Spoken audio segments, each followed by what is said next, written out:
Hi, I'm Karin Wulf. I'm the director and librarian at the John Carter Brown Library here, and it is my great pleasure to welcome you to the JCB for this event hosted in partnership with Brown 2026.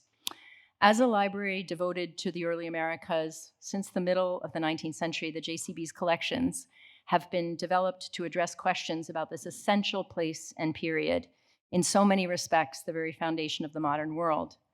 The JCB welcomes researchers from our campus home here at Brown and from all over the globe to think through the multidimensional peril and promise, vigor and violence of the world made by colonialism. So as we gather in this beautiful reading room, I want to note two things in particular. First, how very grateful we are for all who support the JCB's work and the work of research and knowledge making here. And second, how much events like this contribute to the intellectual community that makes that knowledge manifest. It is a special pleasure for me to get to introduce Gordon Wood, the Alva Way University professor and professor of history emeritus here at Brown. There aren't that many people, honestly, that you can say they don't need an introduction. People say that all the time. It's not always very true. But in this case, it is actually true. Gordon's scholarship has been so lauded and so awarded, including with a Pulitzer Prize for his book, The Radicalism of the American Revolution, and a National Humanities Medal from President Barack Obama. Though closer to home, I also want to note that Gordon was awarded a JCB medal, I think, that same year. So, you know, National Humanities from the president, JCB from here, from the director. But tonight we're here principally to talk about the creation of the American Republic, 1776 to 1787, published in 1969 by the Omohundro Institute and Norton, winner of the Bancroft Prize, and a book that so many people describe as a tour de force, and more than 50 years later, as a must-read. Gordon joined the faculty at Brown, I want to note, that same year that this book was published. This event is a partner project between the JCB's own 2026 and Beyond project and Brown University's Brown 2026 initiative to mark the 250th anniversary of the founding of the United States, to think deeply about the role of the research university in and for democracy, and the histories and legacies of the American Revolution. And obviously, a conversation with Gordon is remarkably fitting. So a few words about format here. First, you'll notice that we have about a dozen copies here of Creation, not counting my own, which is on the table. And we've devised a bit of a raffle. I think my colleagues have shared raffle tickets with those of you who are interested, and we will draw tickets for those of you lucky enough to take one home. Secondly, I'm going to have the pleasure of a conversation with Gordon, and after about 40 minutes, we'll open it up to all of you. And last, afterwards, of course, we'll have a nice reception and we can continue our conversation with a bit of food and beverage. And as always, a special thank you to the terrific JCB staff for having organized all of this.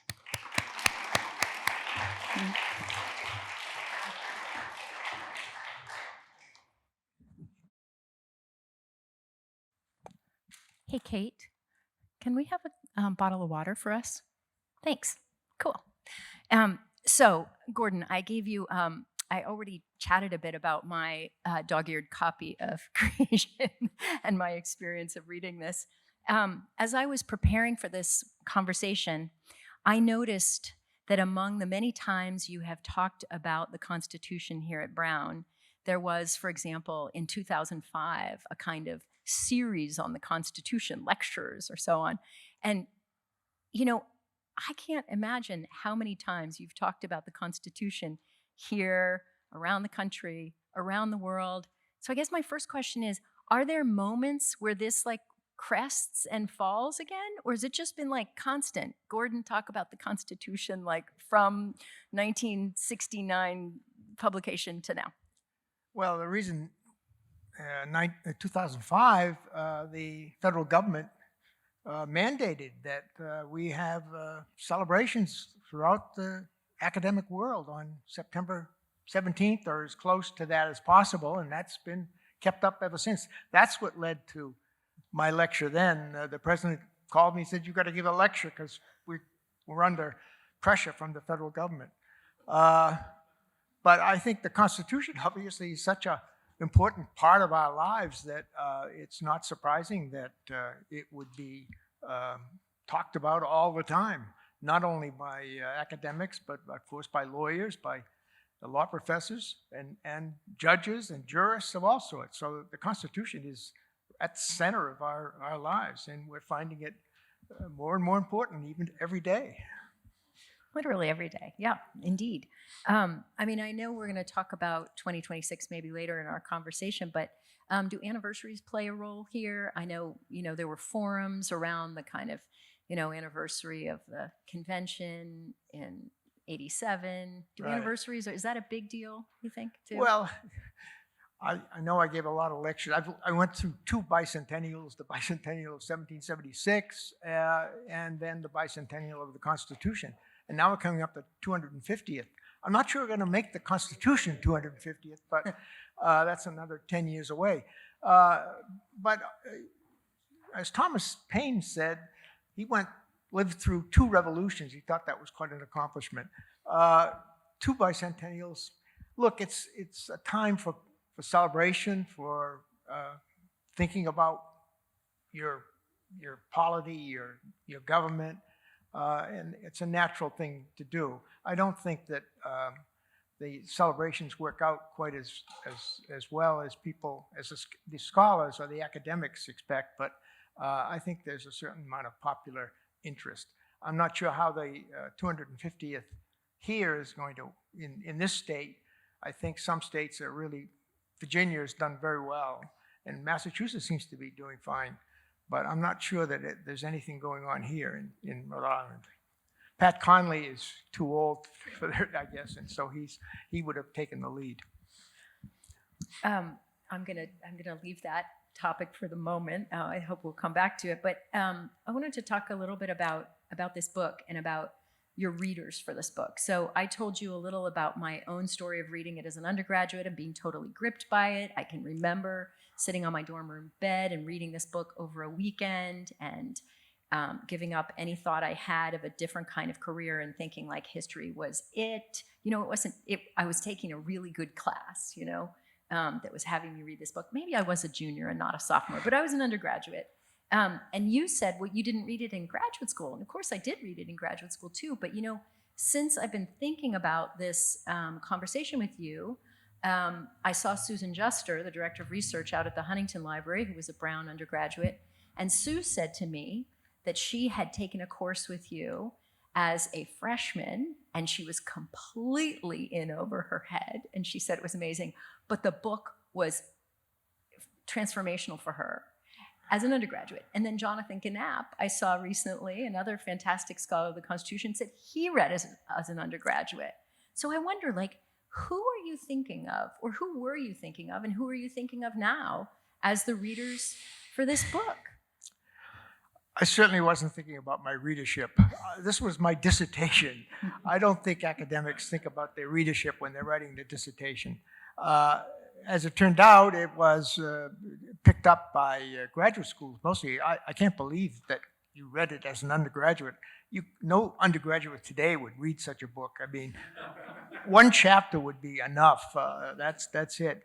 But the graduate schools picked it up, and this Republicanism became a fad.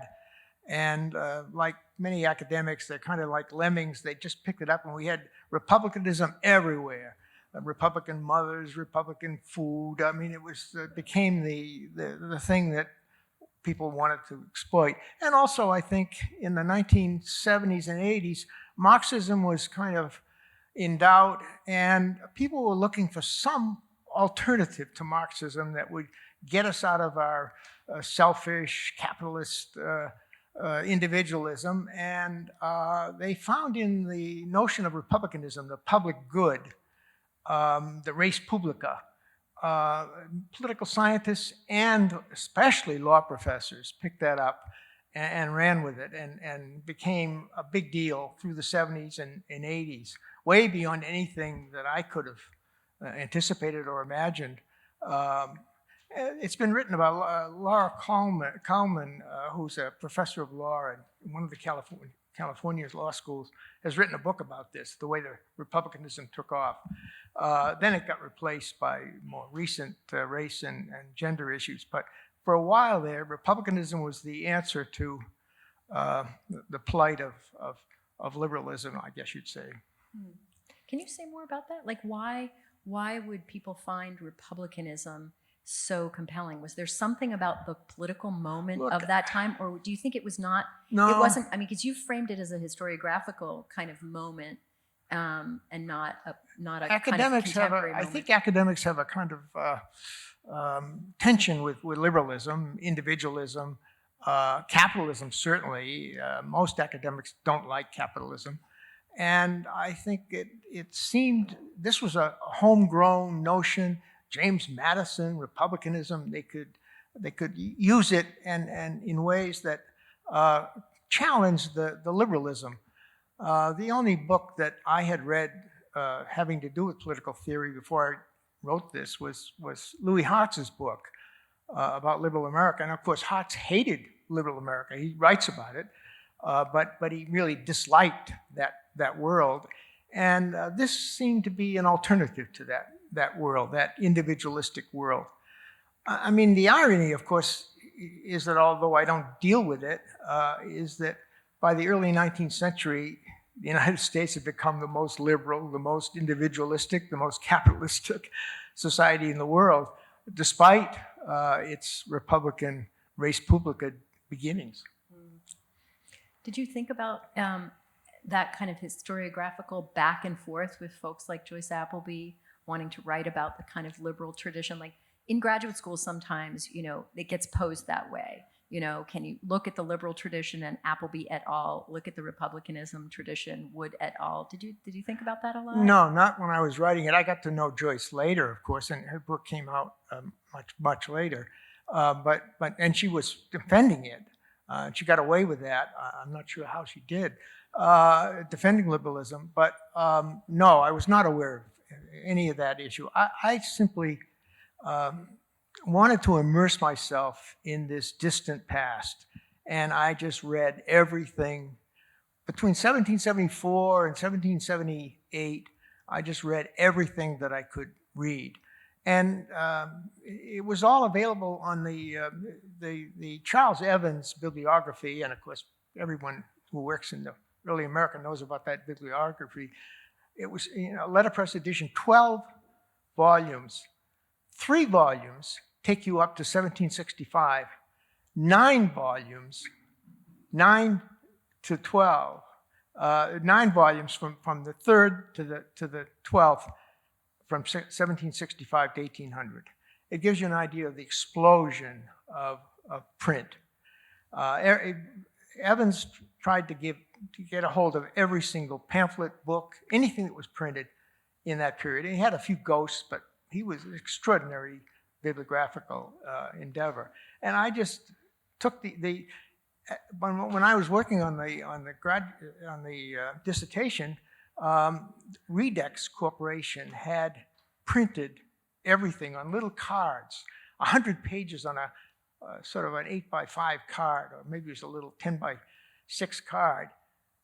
And you would read, stick it in the machine and read. I spent more hours in these machines at Lamont Library at Harvard reading these, everything I could read.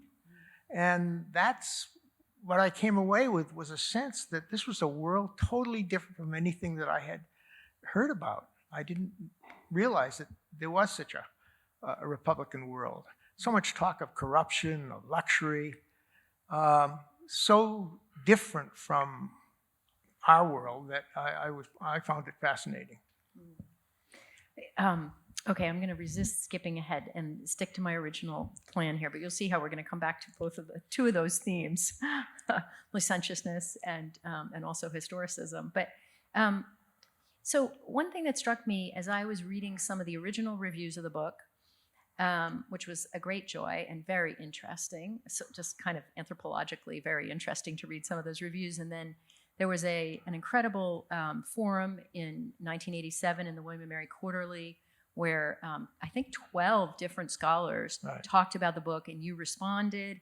And then just recently, the New England Quarterly had a couple of scholars talk about creation at 50, like really interesting. But here's a phenomenon that was really snagged my attention. Different people located the center of the book in different places. Like some people really thought like the center of the book is like chapters 2 to 4. So that takes us from the Revolution to the Articles of Confederation, that first Constitution. And other people are like, no, it's about, when they're making the federal Constitution. First of all, where do you think the center of the book is, if there's a center? And has your thought about that changed? I don't think there's any particular center. It's interesting. I mean, the first part of the book deals with Republicanism, the revolution, the ideological debate that led to the Declaration of Independence. The center of the book deals with constitution making. I can only say that my mentor, Bud Balin, didn't like the last part because it suggested that there was a social conflict in the revolution, and he just wouldn't admit that. So when he assigned the book after it was published, he only assigned the middle chapters because he didn't want any suggestion that there was the worthy versus the licentious. So, but the middle stuff was all the Constitution. It just was fascinating to think about how do you.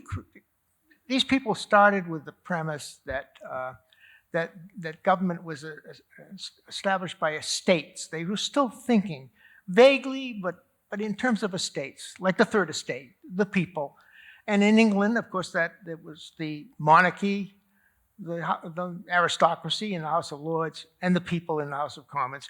And the Americans wanted to duplicate that, only it was going to be a Republican version. They would have elected officials.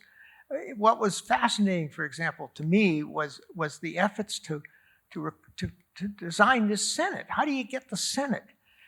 It looked like it was going to be elected. Well, it ended up having the same kinds of people that were in the House of Representatives.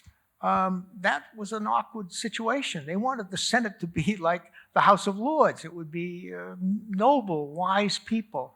But they ended up being the same kinds of politicians that were in the lower house. The efforts to make a Senate were fascinating. One of the most interesting parts for me in writing the book. Of course, Pennsylvania challenged the whole idea of balanced or mixed government and had no Senate and had no governor.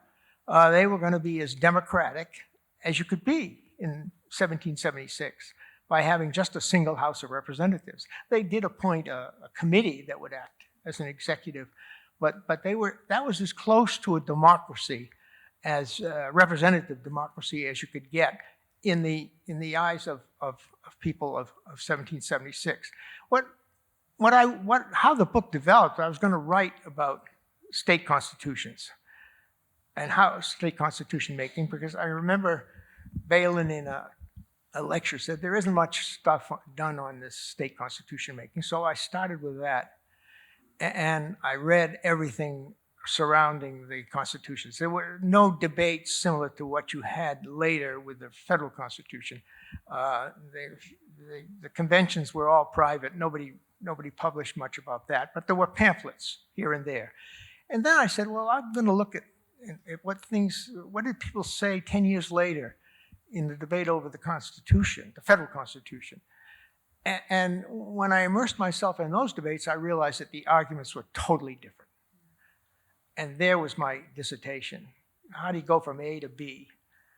The change that took place in one decade was extraordinary. The whole world was turned upside down, intellectually, culturally. And that became my dissertation, that sort of... That translation of new, fresh ideas to new structures is an amazing story in itself. And that transition from the Articles of Confederation, that first effort at a national constitution, to the federal constitution, that's very intense. For me, as I told you, the worthy against the licentious, that's the chapter that owns the book, I think, because the energy is so intense there. Can you talk a little bit about, that's John Dickinson being his moralizing self when he talks about the worthy against the licentious. But can you talk about that moral fervor and that kind of intensity, because I think sometimes we lose the fact that these guys were so intense about their beliefs. Well, the crisis seems serious. The articles are, to understand those, it's not an early version of the Constitution. It would be a mistake to think about the Articles of Confederation. It's a treaty. It's like the EU. The states, these 13 independent states, came together and passed a treaty in which they finally all agreed. They didn't all agree until March of 1781. That's only 6 months before Yorktown, so it was a real problem getting them all to agree. When Jefferson talked about my country, he didn't mean the United States, he meant Virginia. And John Adams said my country, he meant Massachusetts. So we have to realize that they thought about their world the way most Europeans think about the EU. The EU scarcely exists in their mental. Europe is there, but it's France, it's Germany, it's Belgium, it's the Netherlands. And in the same way, Americans thought about their states. So how do you, and nobody, and I mean nobody in 1776, in their wildest dreams, thought about a strong federal government of the sort that emerged. It never even entered in anyone's mind. So something awful, really awful, had to happen in the decade to change people's minds. I mean, all theory was against it. Montesquieu said republics have to be small in size, homogeneous in character. Their experience with distant British government, why would they change their minds so dramatically? And that became my question. And in the end, and this is a controversy among historians, I mean, there's a lot of reasons why they needed to change the Articles. Needed some amendments. It had no taxing power. It had no way of raising money. It couldn't even organize international trade. So those two amendments were clearly in everyone's mind by 1786, and everyone agreed. Everyone who in the political nation agreed that the amendments had to be added to the Articles. But James Madison and others had another agenda. What they really were frightened by is what came to be called democratic excesses in the state legislatures. The state legislatures, these representative bodies, sometimes 2 and 4 times the size of their colonial predecessors, were running wild, passing all kinds of legislation that was oppressive in the eyes of many elites. They didn't use the term elite, but that's what we would call them. Madison wrote a little essay in the spring of 1787 called The Vices of the System of the United States. It's a working paper. You can call it up on it's only a short, 10 pages or something. Call it up on your iPad and read it. And he focuses on state behavior, what he calls the multiplicity, the mutability, and finally, the injustice of state laws. And to him, this was the crisis, because this brought into question Republican government itself, which relies on majority rule. And he said, how are we going to deal with this? And that becomes his solution. He writes a Virginia plan. He consults with other Virginians and some other people. I think he consulted with Wilson in Pennsylvania and others. The Virginia plan is a total scrapping of the Articles and a totally new government, the kind of government we have, with a president and a Senate and a House that operates, and a judiciary that operates directly on the people. None of the states. It's just as if Europe today just bypassed the states and created a government that operated directly on the people of Europe. It's not going to happen, but it happened here.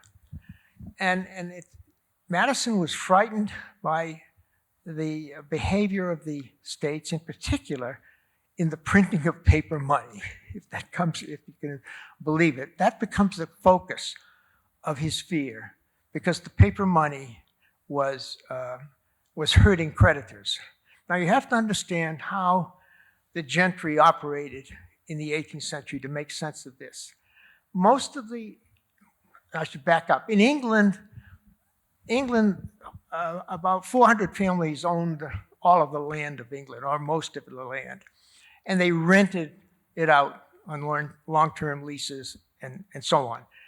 And Adam Smith said, these landed aristocrats make the ideal political leaders because their income comes without exertion.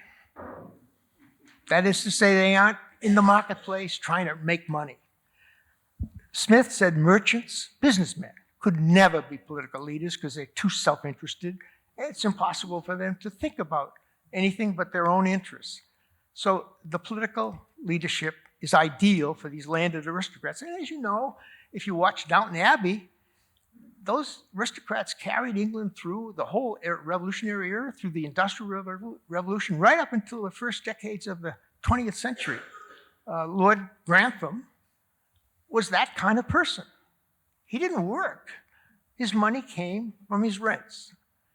And he was a political leader that could act in a disinterested way, an impartial way. How do you do that in America? Well, it's very difficult. And land was so readily available that you couldn't, tenantry just didn't, there were some tenants in New York, but generally speaking, tenantry couldn't work. So instead, the substitute in America was these people became bankers. George Washington was not just a planter, he was a banker. He lent money to the small farmers around him. And the same was true of people in the North. They were bankers. The elite, the ones who were wealthy, would act as bankers. Now, they're lending money out in gold and silver, and then they're suddenly getting it back in this depreciated paper. And that was one of the things that really bothered them. They felt that it was a crisis of the social order. Now, paper money, if you think about it, the state printing paper money, cuts through the patronage relationship between the big man on the hill and the ordinary farmer.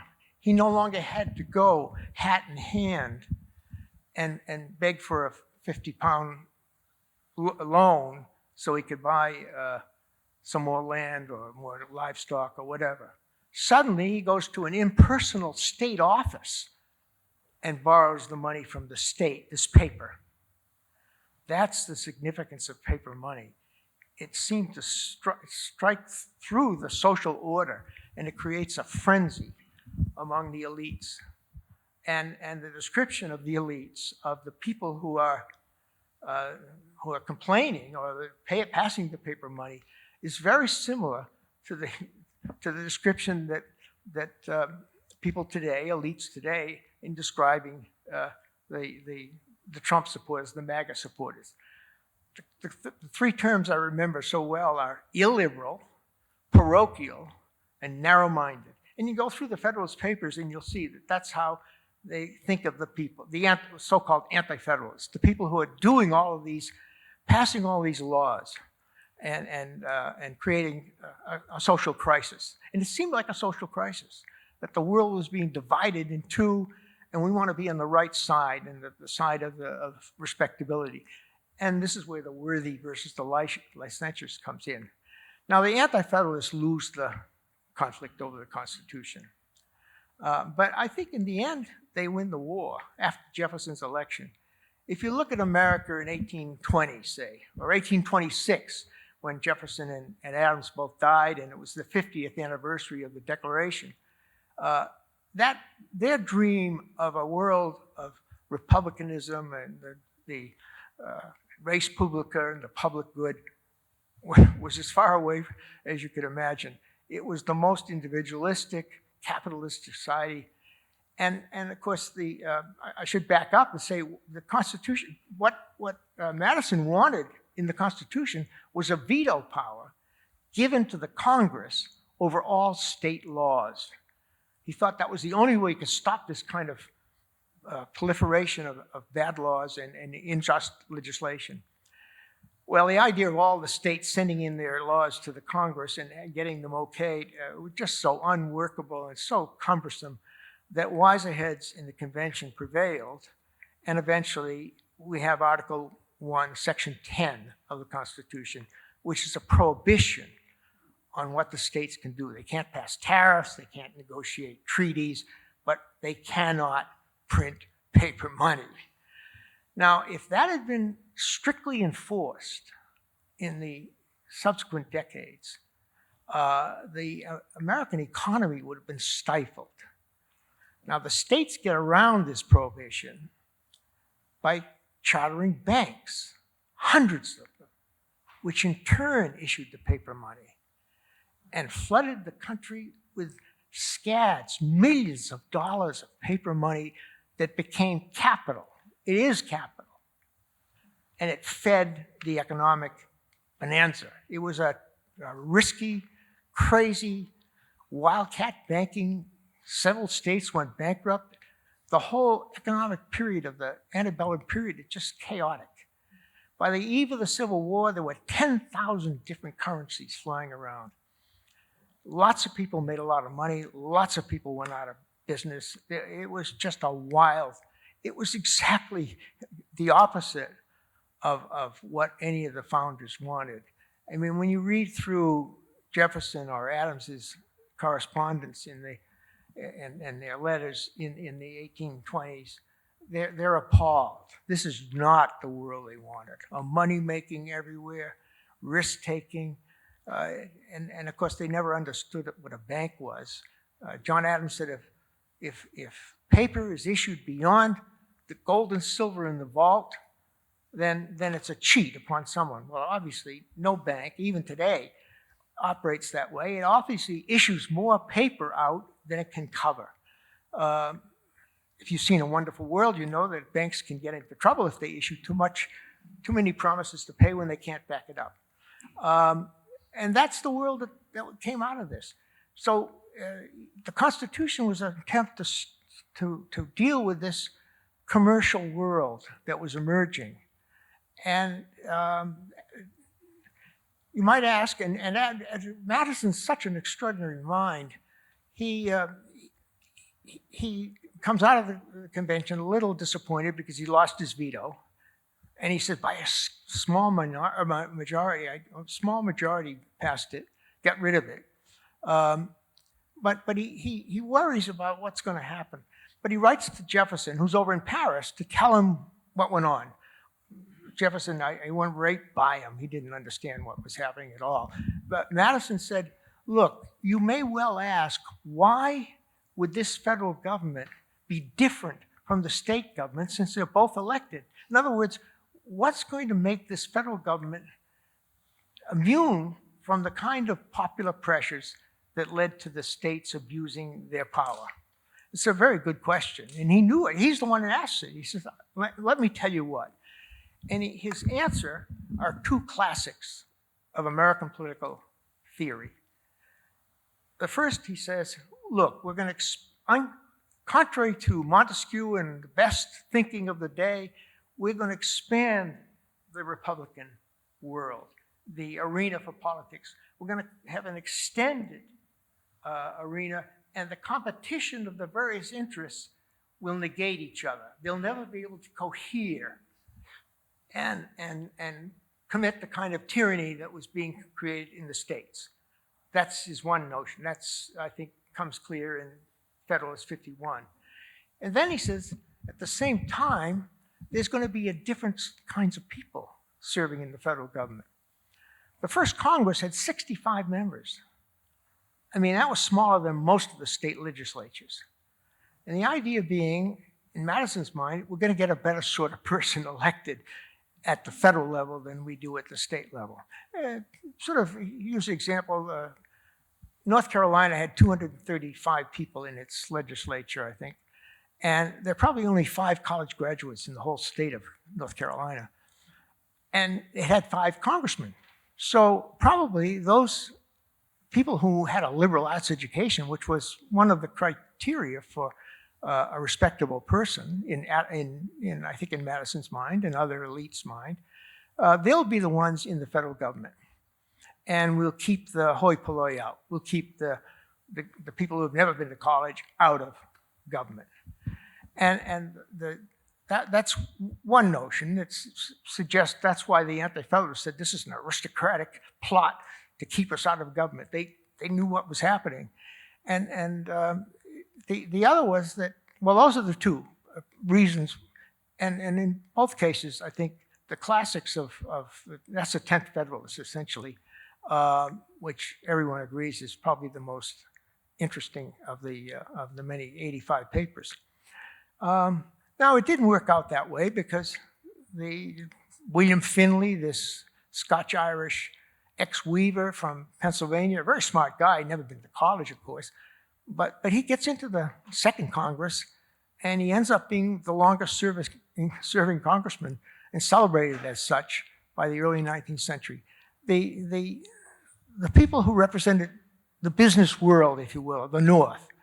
Now, the South, it's totally different in the South. The South, we can talk about that, but the South is a totally different place. And they came, in their own minds, closest to the Adam Smith image of people whose income came without exertion.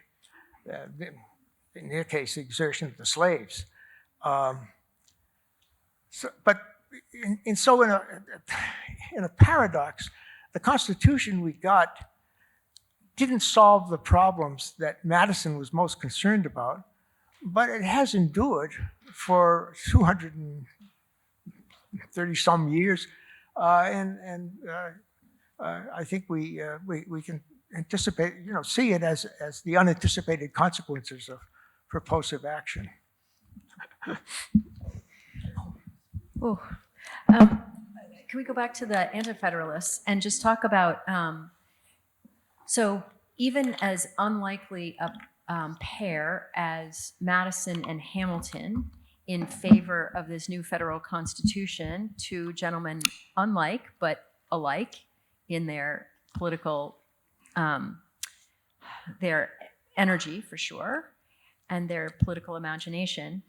But what about can you talk more about the Anti-Federalists and the challenge that they posed? There's a lot of subtlety there because the complex personalities come into play and their particular political interests. But the Anti-Federalists have a really good argument against what the Federalists are proposing, partly because they say the Federalists are doing kind of what you're accusing them of. No, that's true. The Anti-Federalists, for the most part, there are a few elites, Richard Henry Lee, who end up being Anti-Federalists, but they're anomalies. The bulk of them are middle-class people. George Mason. Melancthon Smith in New York, a petty merchant, he gives Hamilton and Robert Livingston, both college graduates, a real run in their debate over the ratification. Smith is an extraordinary, self-educated guy. The main arguments they had, one was aristocrat. This is an aristocracy. You're creating an aristocracy that's going to keep us middling people out of government. There's an element of truth to that. And you'll find Hamilton saying, what do you mean aristocracy? He says, there's no aristocracy in America. He meaning no hereditary aristocracy. But there's no doubt that Hamilton felt that he was superior to a guy like Melancthon Smith, who had never been to college. And Hamilton's a very smart guy. So he has a sense of himself, but he has to play that down. And the other issue had to do with the sovereignty, which goes back to the debate in the empire. The doctrine of sovereignty blew the whole debate apart. The idea of sovereignty was that in every state there must be one final supreme lawmaking authority. And in 1774, the Brits said, that's got to be Parliament. And the Americans said, okay, if that's true, we're not under Parliament anymore. We're just tied to the king. And that's why you get this Commonwealth notion of the empire emerging around 1774. It's sort of an anticipation of the modern Commonwealth. All the states have their own legislatures, and they tied to the king the way Canada, Australia, New Zealand are tied to the king and have independent legislatures. Sovereignty is invoked by the Anti-Federalists. If there's going to be one final supreme lawmaking authority, it's going to be the federal government because of the Supremacy Clause. And the Federalists are really stuck with this. They don't know how to handle that. And they keep trying to say, well, no, we're going to divide power. The states will have some, and these Anti-Federalists keep saying, no, we're going to have the states are going to end up laying out roads and measuring the height of fence posts, and that's all they're going to have. There's nothing important going to be left to the states. And the Federalists were desperate. And then all of a sudden, James Wilson in Philadelphia comes up with a solution. He says, we're going to relocate sovereignty in the people. Now, that doesn't just mean that all power comes from the people. He's saying that the final lawmaking, supreme lawmaking authority resides in the people.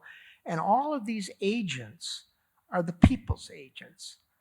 And everyone is a representative of the people. Now, that's an extraordinary jump. Now, the way it was prepared for that in various ways through the polemics over this decade. For example, in Pennsylvania, many people, especially elites, didn't like this Pennsylvania Constitution. They had no Senate and no governor. So immediately they form arguments and make proposals to have a Senate created. Well, the opponents, that is the people who had created the original Constitution, said, oh, you're trying to foist a House of Lords on us. Very powerful argument, because who wants another House of Lords? And the people who wanted a Senate say, oh, no, we're not trying to get a House of Lords. We just want another representation of the people. Wow. Suddenly you're going to have the people represented twice?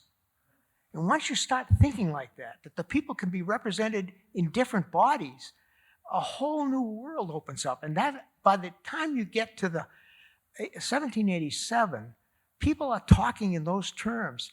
The notion of estates of the realm or social entities competing with one another, three, the monarchy, aristocracy, and democracy, which is the way John Adams thought. Suddenly you have a world in which all of the people, all of the representatives, all of the offices, including governors and senators, are considered to be agents of the people, representatives of the people. Even though we're left with this awkward notion of the House of Representatives, we now consider our senators to be just as representative, at the state and federal level.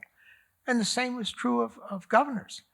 In fact, Hamilton, if you read Federalist 78, it's interesting.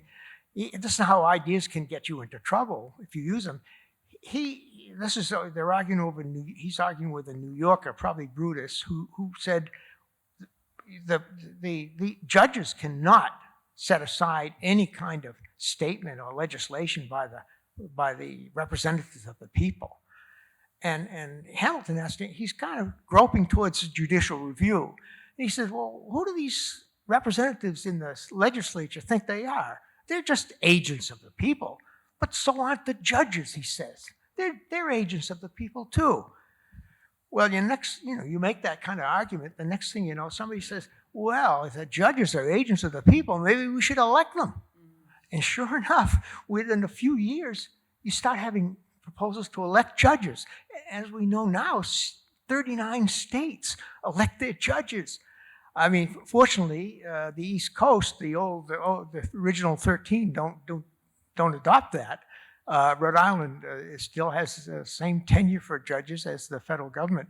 But that's how you get into, that's how ideas lead to things. And certainly what happens by 1787, 88 in the ratification debates, it's an extraordinary debate. And it's all been collected. You can all read it. There's about 25 now, or maybe 27 letterpress volumes in which John Kaminsky and a bunch of other people working out of the Wisconsin Historical Society have collected everything they could find on the debate over the Constitution. And it's just such a rich body of, but not many people are working on it these days because there are other issues that they're concerned with. But it's an extraordinary debate. And what the Federalists were forced to do was to argue that they were the real supporters of Republican government, that they were supporting popular government, and the Anti-Federalists were lost the debate because they, in a sense, even though they were the ordinary people, the elite had turned the whole argument into we're supporting the most popular government that ever existed. Everyone in the government is an agent of the people, a representative of the people.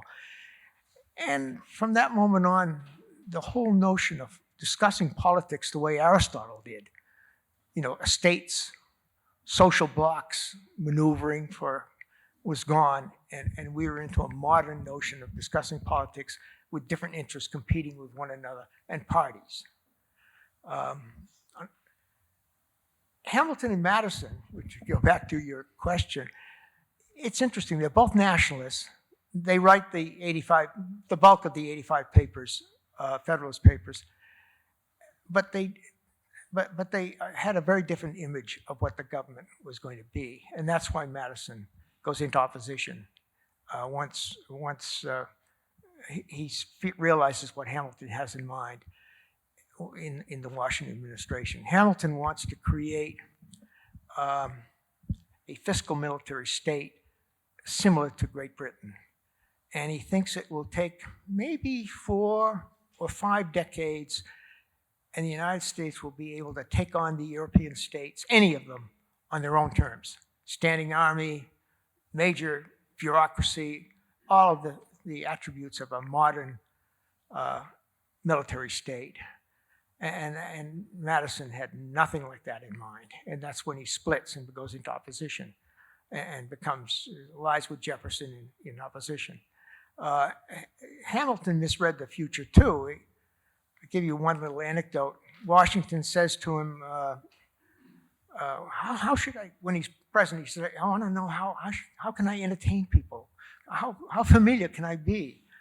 And everyone writes, he writes to John Adams, to others, and Hamilton says to him, look, our society is too egalitarian as yet for the kind of formal court life, European court life that we should eventually get. But sooner or later, we're going to mature and become more hierarchical and more like England and France in time. So right now, it's too egalitarian. He couldn't have been more wrong. We became more egalitarian, and we have suddenly Andrew Jackson is president, much to the, Jefferson fortunately didn't live to see Jackson get to be president, but he was frightened at how many votes he got in 1824. He thought he was ill-equipped. He thought he was a Trump-like figure, coming to get to be president. The world is so complicated. No historian can ever recover that complicated world. We just do our best, and you get only a partial story. But that's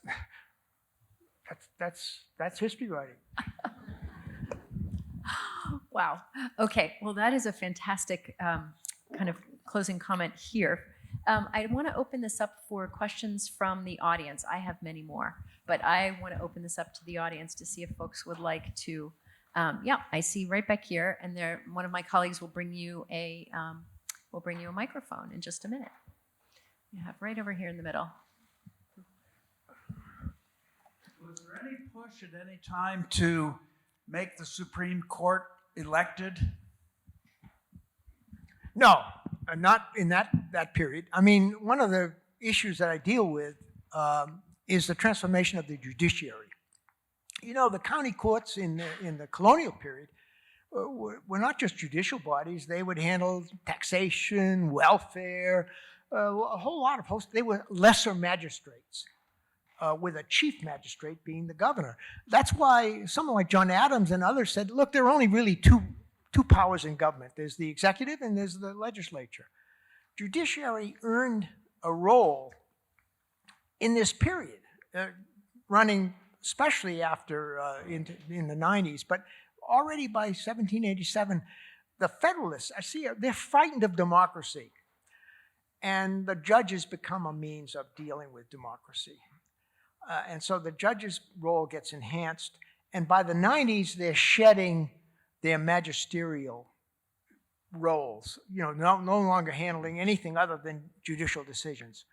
And that, for the Supreme Court, that there's a couple of times when they're asked to deal with the pensions for the revolutionary fighter, the soldiers, and they don't want to do that stuff. That's not our job. But it's part of a transformation. That story is not. I mean, I have chapters on it, but I mean, there's no good books on this. It's really a quite extraordinary thing. By the time you get to Marshall's court, he's still trying to build the court, so he's very careful. But there's no ever any suggestion, as far as I know, to elect them. That's the last thing the Federalists would want. And Jefferson didn't like the federal judiciary, because they were all Federalists. He inherited them, and he was and he didn't like Marshall at all, although Marshall was his cousin. So there's a lot of tension against the judiciary, and you have fights that go on in various states, Pennsylvania in particular. I deal with that in a later book, but the role of the judiciary is really crucial through this whole period. Allison will bring you a microphone. Thanks, Allison. Who do you give the most credit to for putting it all together? Well, I think Madison is still the father of the Constitution. I mean, he's the one who created the Virginia Plan. And this Virginia Plan was the basis, is the model for the Constitution. Now, you can imagine the people who agreed to the meeting in Philadelphia in May of 1787 had no idea. Most people had no idea what this meeting was going to do. They thought they were going to add a couple of amendments to the articles. So there's a real shock when it comes out. They scrapped the articles completely. We got a whole new government. There was a real bewilderment. I mean, a real shock in the country. And so you can make a case that the poor anti-federalists or the opponents were stunned. This is just not what they want at all. The states are really being reduced in their minds to small entities. And it's no doubt that it's Madison that's crucial in this. But he needed support. People had to agree with him. And he did consult with a lot of people. And he loses several debates. He wanted proportional representation in both houses, because the idea of two senators from the state elected by the state legislature, in his mind, the states are so strong in people's minds that if you recognize the state to that extent, that allowing them to elect two senators, that this is going to vitiate the government in some way. There's the notion of this federal government, which has suddenly been created, lasting, seemed problematic to people like Madison. Can we make it? Can we get it?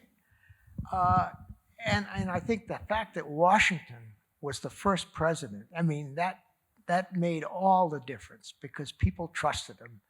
And he was essential to holding the government together. And at the same time, there was great prosperity in the early 90s. Europe was at war. We were a neutral state and making money hand over fist. And so there was tremendous prosperity. That really was crucial in sustaining this federal government, which is, we take it for granted. I mean, it lasted, but it could have failed. It could have collapsed. So Washington is a crucial element in that. Jefferson is the most radical, progressive president that perhaps we've ever had. Minimal government was the radical position of the day in the English-speaking world. The government was corrupting. You want to minimize government. Government created distinctions, awarded monopolies. It did all these things. Get the government out. Someone like William Godwin is a radical. William Godwin, you probably, most people haven't heard of him, but he's the father of Mary Shelley. He married Mary Wollstonecraft. He was part of a radical circle in England. And he is the founder of anarchism, or presumably the founder of anarchism in the English-speaking world. He believed in minimal government. If you read his stuff, it sounds like Jefferson. Government, well, Paine also says the same thing. Read the first paragraph of Common Sense. Society is benign. Government is a necessary evil at best. Social relationships are natural. They're very optimistic. If you could just get the government out of the way, people will naturally relate to one another. That's Jefferson. He really does believe that. He wants to keep the government as out of human relationships as possible. And of course, he's a Southerner, a slaveholder, and his backing, it turns out that minimal government is very satisfactory to Southern slaveholders, so that the federal government doesn't interfere with their institution. But that's not why he believes in minimal government any more than William Godwin believes in minimal. William Godwin is an Englishman and is not a slaveholder. Is just a radical. The radical position of the late 18th century is minimal government, to keep the government out, and with how to put it, a benign view of social relationships, that we're naturally harmonious, we're naturally going to get along with one another. If you just get the government out of the way and prevent us from loving one another, is essentially what the radical position was. That's where the French fraternity comes from. Their trilogy is liberty, equality, and fraternity. This was part of the radical position of the enlightened position of the late 18th century. These two questions come from our virtual attendees. The first, and please feel free to go off of whichever one you prefer, or both.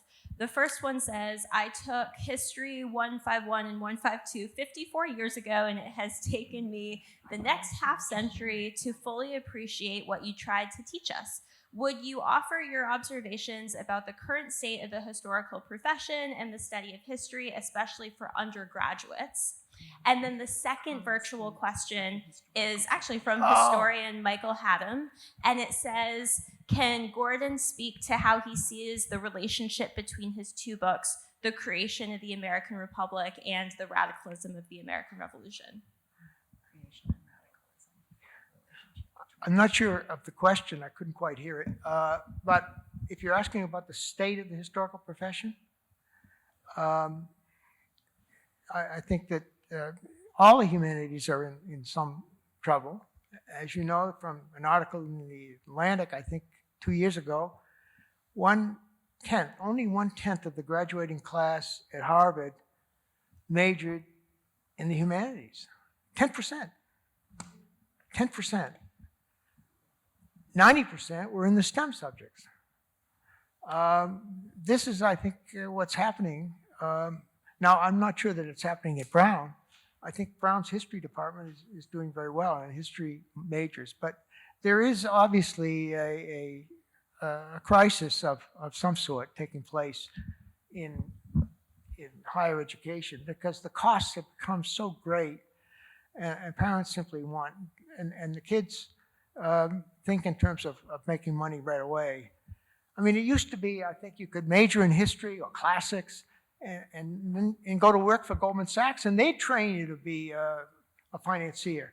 But now you want to get that in the college itself, and Brown now has a Center for Entrepreneurial Studies. I couldn't imagine that happening at a liberal arts education institution. But that's the way of what's happening. So there are real changes taking place. How they'll all play out. I mean, the costs keep going up. It'll be $100,000 a year at the major institutions pretty soon, and I don't know how that's going to play out.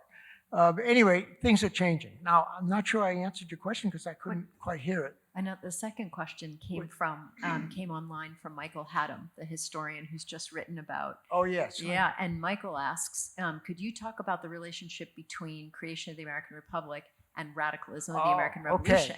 So these are interesting books in a whole variety of ways, including that you back up your chronology. Right. Radicalism deals with a lot of problems that I hadn't dealt with in the creation, especially Republicanism. I treat Republicanism as if it were a kind of marginal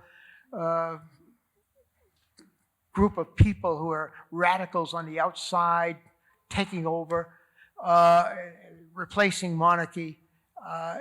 As I did more reading, I came to realize that Republicanism, by the end of the 18th century in the English-speaking world in particular, but also in France, had seeped in and was coloring and mingling with monarchism, so that monarchy was already half republicanized. People were, Lord Chesterfield liked to think that he was where it is positioned because of his merit. He didn't like to think that he was there because of his inheritance. The whole notion of patrimony was in question. And although they weren't ready to execute the king in England, they certainly were thinking in enlightened terms. And all men are created equal. That most powerful 5 words in the Declaration of Independence. What did it mean? For enlightened people, it meant that, and this is extraordinary when you think about it, that we're all born with a blank slate. Everyone.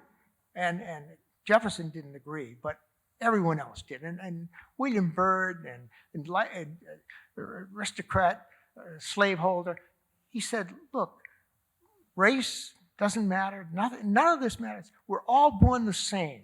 What makes a difference is the experience and the circumstances of our upbringing. That is, it's nurture, not nature. All nurture. That's what it means to say all men are created equal. It's a Lockean epistemology with this notion that the experiences you go through life create the distinctions that emerge. And this means that if you could change people's environments, you could change them. They don't have to be. The inevitability of even slaves. They actually use the climate, of course, becomes part of that environment. And many people in America argue that the slaves were black because skin had been scorched by the African sun. And David Ramsey writes to Jefferson and says, I think they're going to whiten in the more temperate climate of North America. And he says, already I think they're more white in Jersey than they are in Carolina. But that's how powerful they thought the environment was. But not just the physical environment, the social environment, the cultural environment. We're going to change that. Well, once you think like that, and this is not the Ancien regime. They were all nature, not nurture. People are born to be what they are, and there's not much you can do about it. Therefore, there's not much concern for the lowly. You give them money, you charity, but you don't expect to change them. All of a sudden, you have a responsibility for the moral responsibility for the downtrodden in the society. And education becomes crucial. And that's why all of the founders become obsessed by education. We're going to change people. This is the Enlightenment. Jefferson wasn't original when he said all men are created equal. It was a conventional wisdom among enlightened people.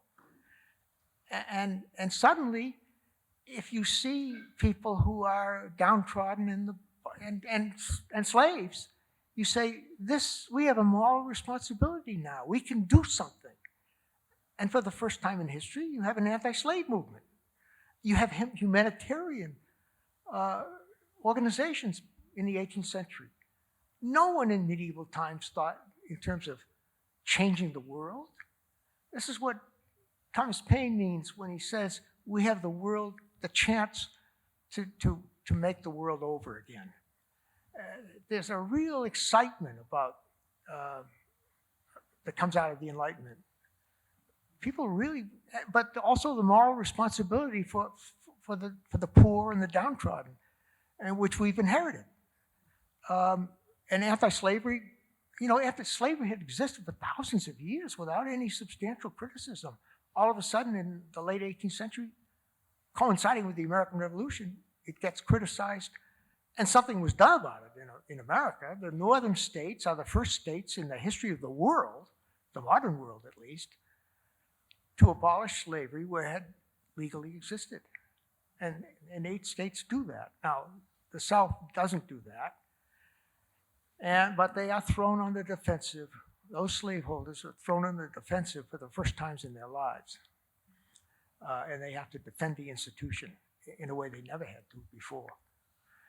So it's this is a great moment in world history, or at least in Western history. And America was right at the heart of it. The American Revolution's first convention, anti-slavery convention in the history of the world, is held in Philadelphia in 1776. That's not coincidental. Can I ask you one last very quick question? Sure. This has to do with the point about historicism. You said just a few minutes ago that people are complex, societies are complex, histories are so complicated that the best we can do is try to understand these complex pasts. How can we think about the value of that past for us now, knowing how complex our own world is, knowing how complex that world is? How do we make any kind of connection? Well, I just think the reality is so complicated that historians can never fully recover it. But of course, I always used to ask my students, who knows more about the past? Us today, 200 years later, or the people who lived back then? Well, in some sense, of course, we'll never recover the intimacy of their lives.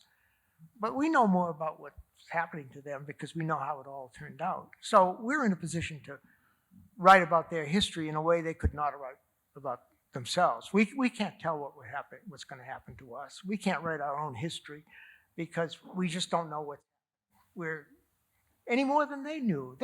Hamilton had no idea that he was having that Jackson would emerge, and Jacksonian America and democracy of that sort. So the people living through events are the least capable of understanding what's happening. The historian has that advantage. But we'll never really recover the full. I mean, that's just understandable. The life is just so complicated. But we make efforts to figure out what's happening. I mean, I always used to tell my students, because there's the real danger, and I think one of the things that's afflicted present history writing is anachronism. Going back and judging the people in the past by our standards and condemning them for not being like us. It sounds, but there's a wonderful epigraph in L.P. Hartley's novel, The Go-Between, a wonderful novel, great movie too, where he says, the past is a foreign country.